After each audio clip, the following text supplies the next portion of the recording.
माननीय हर्का साम्पाङज्यू छ नि तपाईलाई छ नि आजको संसदीय बैठकमा चाहिँ सोरिङ वालुको बारेमा चाहिँ तपाईले के कुरामा चित्त बुझेन हामीले पनि यसो सुनाउनु। तिमीहरूले अब चाहे जस्तो गर्ने भने अर्कोचोटि चुनाव जितेर गर भन्ने खालको यो त तपाईँको अत्यन्तै असभ्य, अत्यन्तै अनैतिक अनि अत्यन्तै गैर।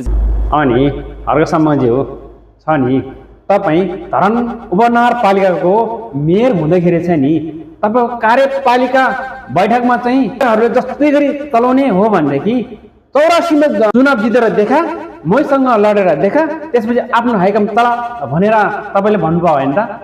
ल हेर्नुहोस् त, तपाईँ कान खोलेर सुन्नुहोस् तपाईँको भने। तपाईँहरूले आफ्नै इच्छाअनुसार चलाउने भने 84 मा तपाईँको चाहिँ उम्मेदवारी दिनु, मैसँग लड्नु, जितेर चलाउनु। आजको बैठक स्थगित भएको जानकारी गराउनु।